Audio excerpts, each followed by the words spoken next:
You're listening to Dark Waters Radio, the premier destination for paranormal and cryptid encounters. Get ready for storytelling perfected with your host, the godfather of Dogman stories himself.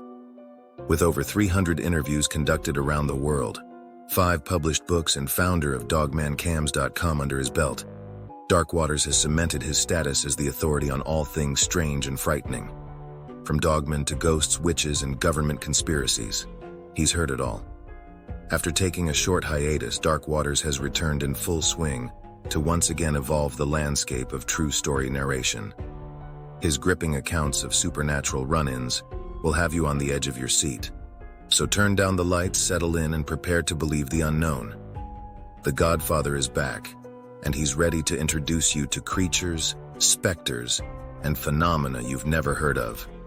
Storytelling perfected. This is Dark Waters Radio.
I worked as a regional director for fish and wildlife for over 20 years.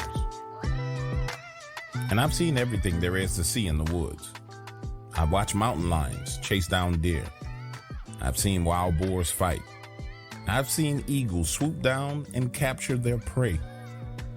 The vastness of what God created in the wilderness never ceases to amaze me. However, I've also seen the darkness that resides in the woods. It's that darkness itself that took me from being an atheist to a believer in God. I'm not here, now hold on, listen, I'm not here to preach to you. I'm just going to share my experience with you. And if what I share is meant to touch you, touch your heart, it will. And if your heart has been hardened, then there's nothing I can do for you. No words will change your mind. I know this for a fact because I was you. But let me start here. I grew up in a household that was extremely religious.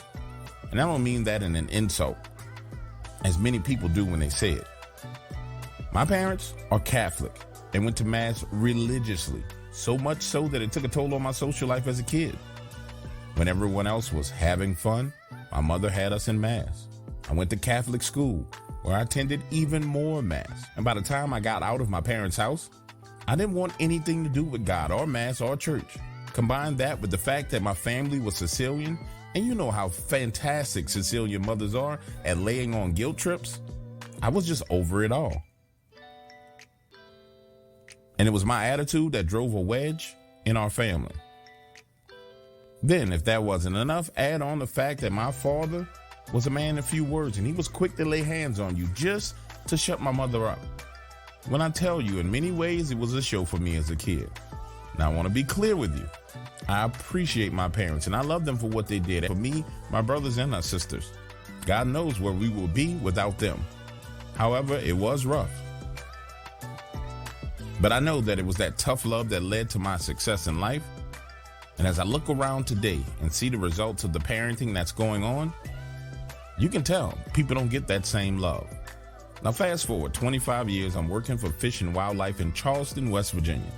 Now, of course, most people don't think about Sicilians in Charleston, West Virginia. You think about New York, Scranton, Pittsburgh. However, the Sicilian bloodlines run real deep in West Virginia. It was at 25 years old when I realized there was more in the woods than just wildlife. Things terrifying, things that the average man should not see. In many cases, people believe that we don't want these things seen because we're hiding something. But in reality, These things shouldn't be seen for your own sanity. These events happened during an emergency response readiness training. We had gotten a directive straight from Washington, D.C., that we were to train for scenarios where mass evacuations had taken place in major cities and people spread out into the wilderness. And under this training, it was our job to provide assistance, aid, and locate people deep in the wilderness. This was a joint training between the FBI and Homeland Security. This was a massive undertaking. They had actors. We're not talking about like regular TV movie star actors. We're talking about people who were great outdoorsmen who were pretending to flee from us in the woods. 200 people in all were sent into the wilderness and given a 4-day head start. And our job was to find them. Now, the strange thing about this was the FBI and Homeland, no. They didn't participate in the search in the wilderness. They just monitored the events. We were sent into the field in 2-man teams and only pointed in the direction that these people had gone.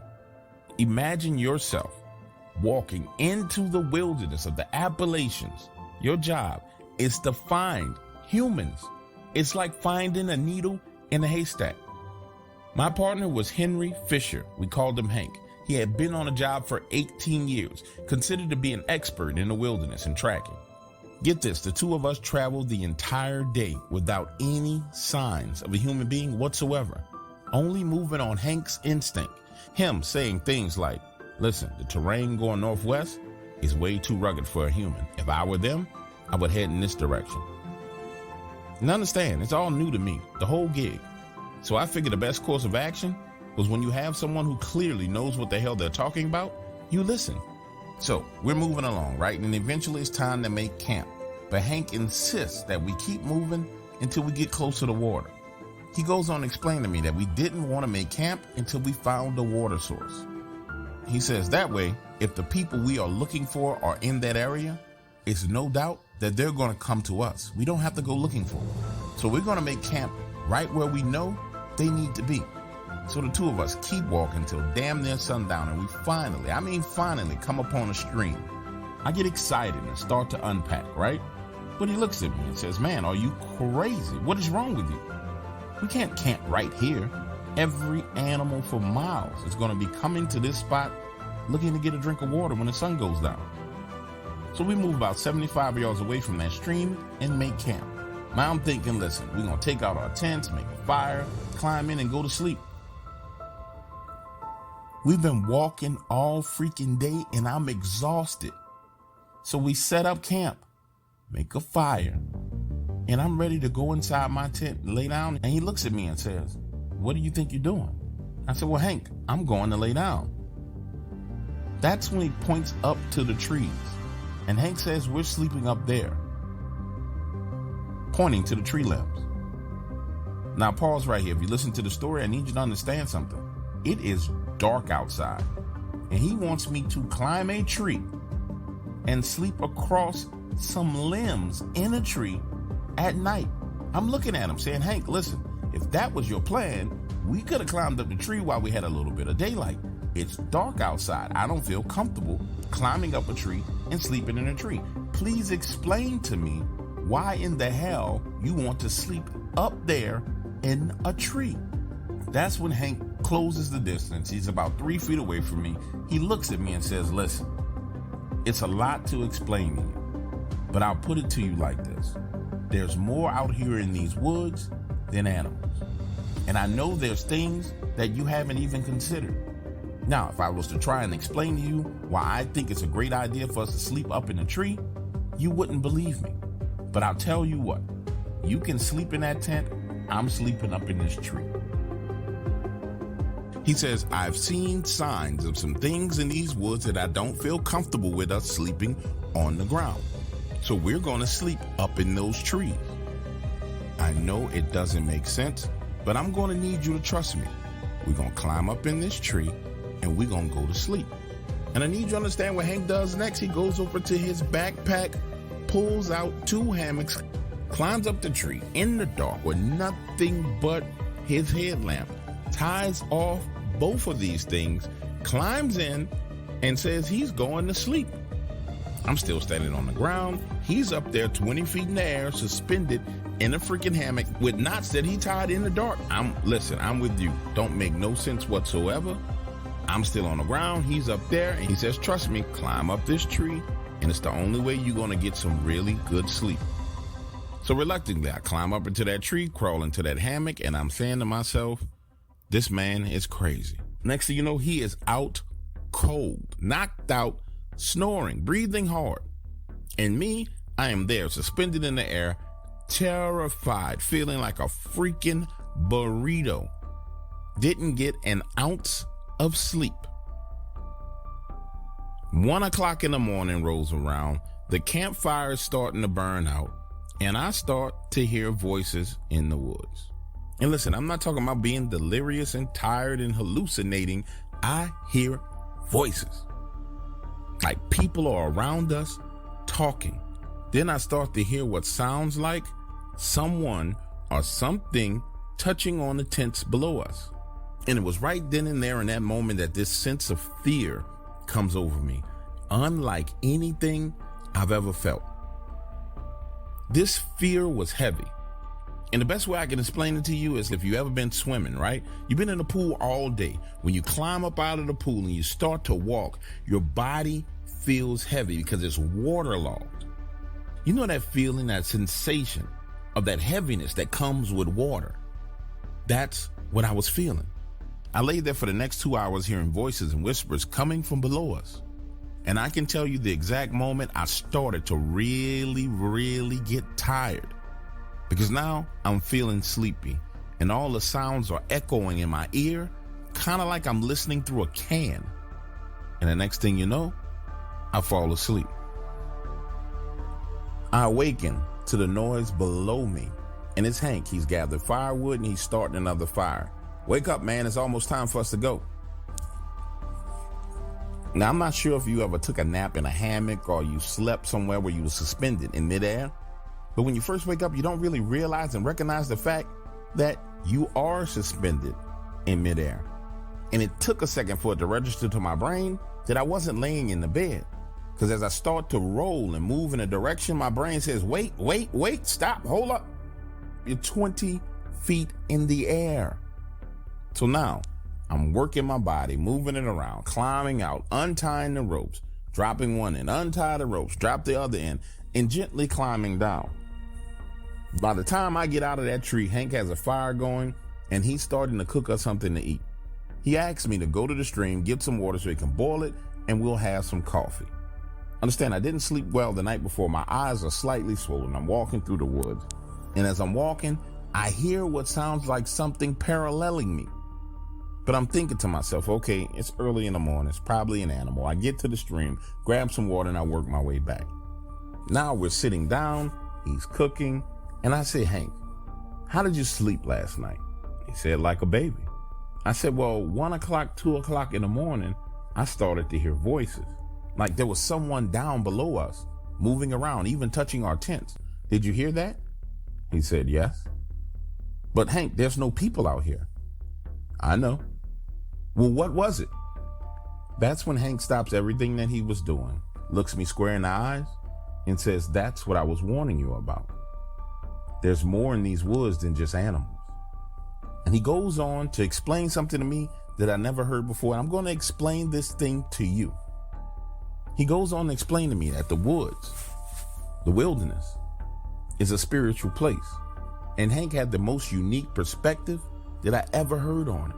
He goes on to talk to me about Jesus. He said, you're Catholic. You know about Jesus and the temptation, right? And I'm like, yeah, I remember that. We learned about it. He says, well, Jesus was led into the wilderness and he was tempted in the wilderness, right? And I'm like, yeah, that's what happened. He says, who was he tempted by? And I was like, well, he was tempted by Satan. And he says, you don't understand what that means? And I'm like, no, I mean, he went to the wilderness and Satan was there. He said, well, why was Satan in the wilderness? I'm like, I don't know. Hank takes a sip of his coffee and goes on to explain to me. He says that every wilderness is a spiritual place. And anytime you find yourself in the wilderness, there's spirits there. Some good, some bad. But there's one thing I can guarantee you. is if you're in the wilderness, there's spirits there. And I need you to understand and believe that to be true. Do you get me? I'm like, yeah, sure, Hank. So we finish eating our food, pack up, and move on. It was about 12 noon when we found our first sign. I remember it like it was yesterday because he got excited. Look, someone's been through here. And sure enough, it was a footprint, a single footprint. Hank goes on to explain to me that this person was trying to ghost through the woods, but they made a mistake. This direction, this way. He points as we move forward 100 yards. Now we see more prints. But this time he stops and says, hold on, look. What the f is going on out here?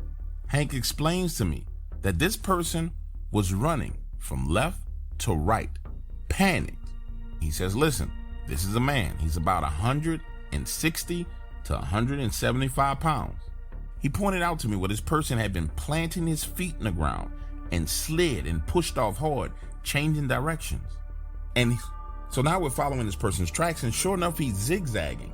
30 yards to the left, 30 yards to the right.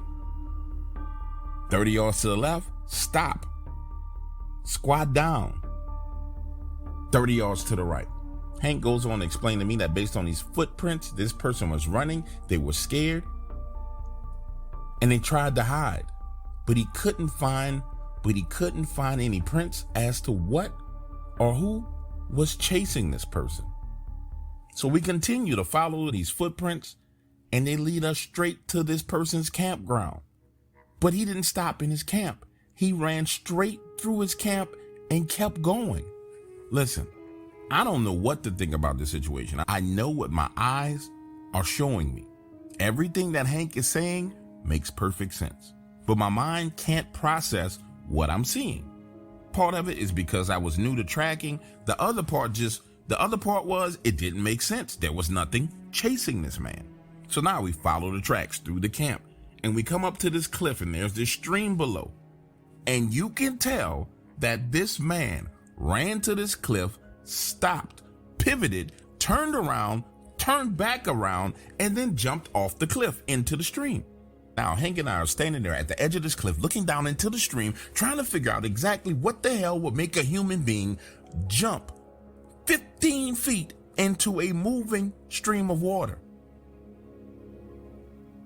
As I'm standing there looking down, Hank turns his body completely around and looks back in the direction that we came from. He's standing there, both hands on his waist, looking around, and he says, "Oh my God, look at that." So now I'm turning around and I don't see anything. I'm like, "Hank, what are you talking about?" He points up to the tree, and let me try my best to paint a picture for you as to what I saw. It looked as if Freddy Krueger himself from the Nightmare of Elm Street had slashed into those trees, going all the way back in the direction that we came from. It was right then and there in that moment when Hank said, "Listen to me. We have a problem on our hands, and I'm going to need you to follow each and every instruction that I give you." He takes off his backpack, lays it on the ground, pulls out his satellite phone, and makes a phone call. So now he's standing there waiting on that call to connect. I'm looking around, and he says, "No, don't move. Stay right here in this spot." I stand there and listen as Hank talks to the regional director for our area. And he explains to him, he says, "Look, I'm out here at this exercise. Things were going well, but we have a major problem on our hands. I'm going to need you to send a team out to my location when I call you back. Do you understand?" Hank is talking to our regional director like he is a child. And then he hangs up the phone. Right then and there, it's the first time I ever heard about what you guys are running around here calling Dogman. It was 1999. And how do I know it was real?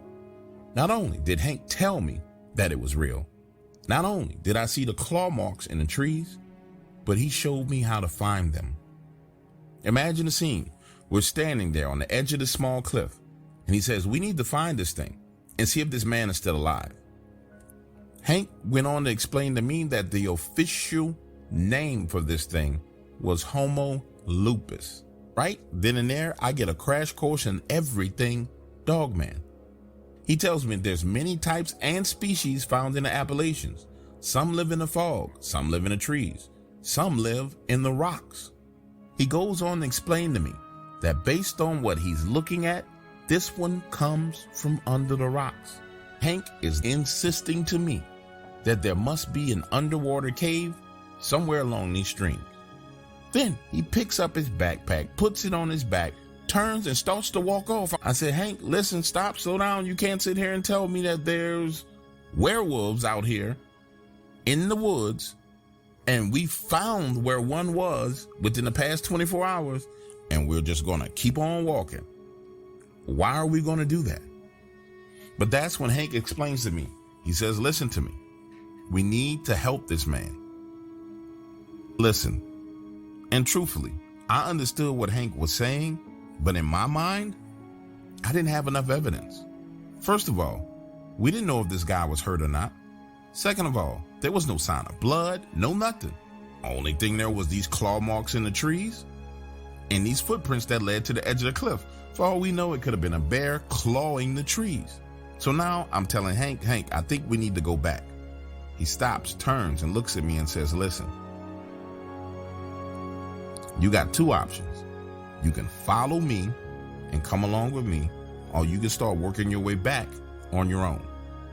Now, if I was you, I would follow me, but you're more than welcome to work your way back to where we came from by yourself. But you're not going to make it there before dark. So it's better if you just come along with me. I'm standing there weighing my options, thinking to myself, you know what? He might be right.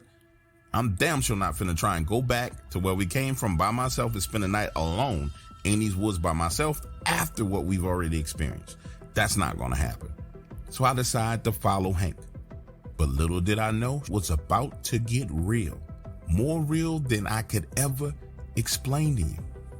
So now we're moving along this rock face, and Hank is talking and kind of venting at the same time. He says, you know what? These are some arrogant sons of bitches. We told them, go into the woods in teams of 2. We're going to be searching for you in teams of 2. And somehow, this son of a bitch thought it was a good idea to go off on his own. So we have 2 people out here in this wilderness all alone. This is a complete disaster. Now we're moving along the edge of this rock face. Below is water, a fast moving stream, and he says this water below is too fast. It is not deep enough. He explains to me that we're looking for a deep pool of water near the rock face. Claw marks on the trees, and that's exactly where we're going to find this thing, Hank says. I'm looking at him thinking to myself, the Homo lupus thing he's talking about is real and we find where it lives. What the hell does he propose that we do? So I articulated saying, so Hank, hypothetically, let's say we find this area you're looking for and we find wherever this Homo lupus werewolf things lives. What exactly do you plan on doing? That's when Hank stops walking, turns around and looks at me and says, listen, we're going to mark the area, make a phone call, and we'll wait. So now I'm really messed up in the head because it's all starting to sink in. This was just supposed to be a training exercise, man. We weren't supposed to be out here werewolf hunting. But Hank wants us to find where this thing lives, go into its living room, and sit and wait for help to come. Again, I start getting a little skittish, and Hank says, trust me, we'll be fine. Come on. So now we're walking along, and we come to this area, and it just seemed void of life, quiet, no birds, no nothing. He stops, turns, and says, looks at me and says, listen, when we're going through this area, if you see some things, scary things, don't run. Just stick with me. It's not what you see that can hurt you. It's what you don't see. Do you understand? My reply was simple. No, Hank, I don't understand. What the hell are you talking about? You're scaring the shit out of me right now. Trust me. You're about to see some stuff. Just keep cool. We need to move past this area and we'll be fine. Now listen, we start walking, we're circling away from the cliff because there's these giant boulders in the way, and now we're walking into the woods. And as soon as we get into those woods, I hear talking. It sounds like people holding an entire conversation. It's not English, but it's people talking. Hey, Hank, do you hear that? Yes, I hear it. Keep walking. Now understand, it's daylight. It's sunny outside. And then we walk through this area, and it's like there's something overhead making a shadow on the ground. And when you look up, there's nothing there. The spookiest feeling I've ever had in the woods. Then I started to hear footsteps, like 20 people walking all around us. And I see what looks like these heads peeking at us from behind trees. Pale faces, long hair, black eyes. And I'm like, Hank, hey man, there's stuff out here. What the hell's going on? I'm talking about full panic attack. Keep walking, ignore them. You gotta keep walking. Then I hear my name being called. Bobby. It's a woman's voice. And everything inside of me wants to run. But Hank says, don't panic, keep walking. They want to put fear in you and make you scared. If they can do that and get you totally afraid, they can kill you. Right then and there in that moment is when I stopped walking and I said, wait, hold up, what? You're trying to tell me these things in these woods can kill me?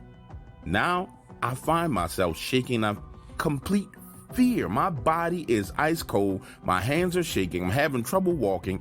And it seems like Hank is getting further and further away from me.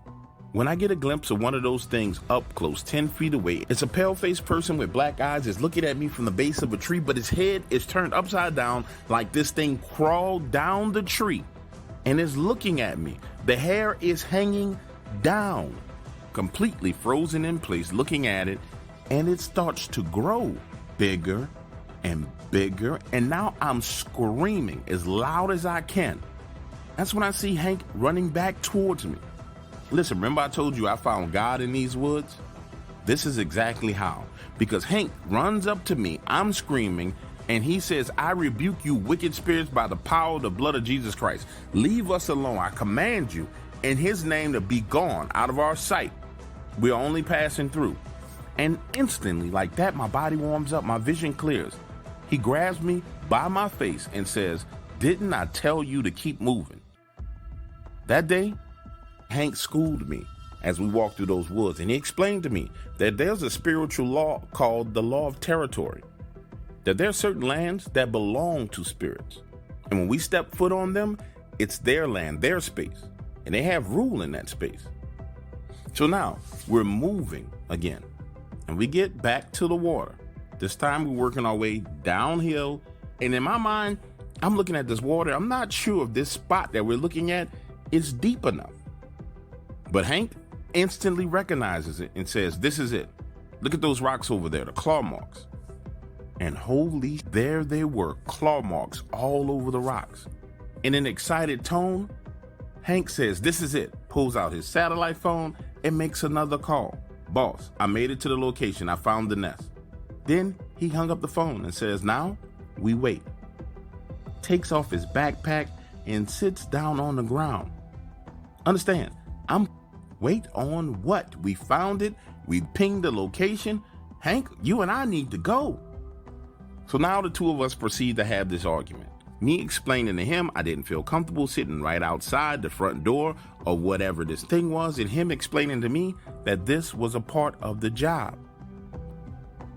That only led to a further argument. Me explaining to Hank that this is nowhere, absolutely nowhere in any job description that I signed up for. And you can't show me this kind of crap in any job description anywhere.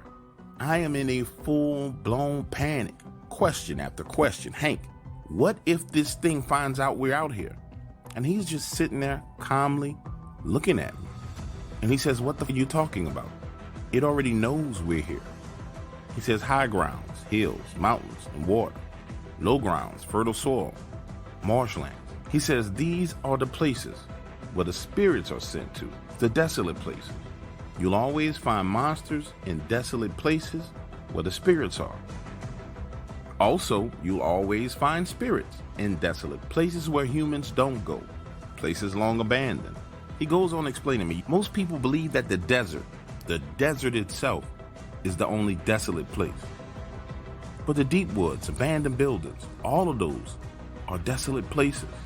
Hell, Any piece of soil that a human has not set foot on can be considered desolate. Do you know how many places there are like that around here? There are in existence everywhere. This is why when you do this job, you're going to need to know a hell of a lot more than how just to make a fire, how to read a map, or even what mushrooms to eat, or how to track a person. You need to understand the spirit realm. The natives, the people who were here before us, they lived here, they understood. And that's all I have for you today on that chilling encounter. But if you're dying to know what happened next, you'll have to head over to iamdarkwaters.com for the full exclusive story. At iamdarkwaters.com, you'll find the uncut, extended versions of all my most bone-chilling paranormal tales. The parts I can't reveal here. Tales of terror, the supernatural, and the unexplained from a lifetime of seeking out the darkness. So if you want to immerse yourself in the mystery and intrigue, hear every last vivid detail and shocking revelation, then visit iamdarkwaters.com. There you can sign up and gain access to the full story archives along with other subscriber benefits. The answers to your burning questions like, did the creature attack? Was there more than one? And what secrets lie at the heart of these woods? You'll have to visit iamdarkwaters.com to uncover the whole truth for yourself. That's iamdarkwaters.com, your portal into the unknown. Don't miss out on the complete editions of these tales, more bone-chilling than anything you can imagine. That's iamdarkwaters.com. See you there.